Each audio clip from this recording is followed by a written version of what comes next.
വെള്ളാപ്പള്ളി നടേശന് ചേർത്തലയിൽ 11-ന് നൽകുന്ന സ്വീകരണത്തിൽ നിന്ന് മുഖ്യമന്ത്രിയും മന്ത്രിമാരും വിട്ടുനിൽക്കണമെന്ന് SNDP സംരക്ഷണ സമിതി. മലപ്പുറത്തിനെതിരെ വർഗീയത നിറഞ്ഞ പരാമർശമാണ് വെള്ളാപ്പള്ളി നടത്തിയത്. അദ്ദേഹം SNDP ജനറൽ സെക്രട്ടറി സ്ഥാനത്ത് 30 വർഷം പൂർത്തിയാക്കിയിട്ടില്ലെന്നും സംരക്ഷണ സമിതി ഭാരവാഹികൾ കണ്ണൂരിൽ പറഞ്ഞു.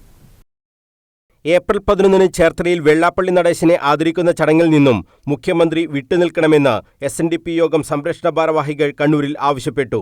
യോഗം ജനറൽ സെക്രട്ടറി എന്ന നിലയിൽ 30 വർഷം പൂർത്തിയാക്കിയതിന്റെ ഭാഗമായാണ് വെള്ളാപ്പള്ളി നടേശന് ചേർത്തല ഗവൺമെന്റ് സ്കൂളിൽ സ്വീകരണം നൽകുന്നത്.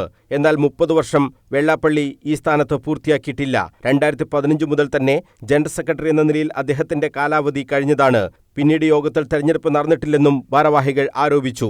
വെള്ളാപ്പള്ളിയുടെ സ്വീകരണം നടക്കുന്ന ദിവസം കരിദിനം ആചരിക്കുമെന്നും സംരക്ഷണ സമിതി ഭാരവാഹികൾ പറഞ്ഞു. മലപ്പുറം ജില്ലയുമായി ബന്ധപ്പെട്ട് വർഗീയ വിഷം ചീറ്റുന്ന വെള്ളാപ്പള്ളി നടേശന്റെ സ്വീകരണ പരിപാടിയിൽ മുഖ്യമന്ത്രിയും മന്ത്രിമാരും പങ്കെടുക്കുന്നത് മതേതര സമൂഹത്തിന് തിരിച്ചടിയാകുമെന്നും SNDP സംരക്ഷണ സമിതി നേതാക്കൾ പറഞ്ഞു. മലപ്പുറം പ്രത്യേക സംസ്ഥാനമായിട്ട് ചിത്രീകരിച്ചുകൊണ്ട് മലപ്പുറത്തെ മുസ്ലിങ്ങളെ മോശക്കാരാക്കി ചിത്രീകരിച്ചുകൊണ്ടും അദ്ദേഹം വലിയൊരു വിദ്വേഷ പ്രസ്താവന നടത്തിയിരിക്കുകയാണ്. നമ്മുടെ സംസ്ഥാനത്ത് നിലനിൽക്കുന്ന സാമുദായിക സൗഹാർദ്ദ അന്തരീക്ഷം തകർക്കുക എന്നുള്ള ഗൂഢലക്ഷ്യം വെച്ചുകൊണ്ടാണ് വെള്ളാപ്പള്ളി ഇങ്ങനൊരു പ്രസ്താവന നടത്തിയിട്ടുള്ളത്.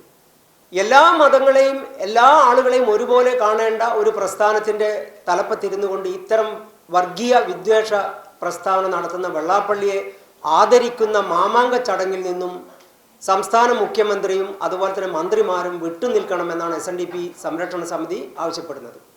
മതത്തിന്റെ പേരിൽ ജനങ്ങളെ തമ്മിലടിപ്പിക്കാനുള്ള ശ്രമമാണ് വെള്ളാപ്പള്ളി നടേശൻ നടത്തുന്നതെന്നും സംരക്ഷണ സമിതി ഭാരവാഹികൾ കുറ്റപ്പെടുത്തി.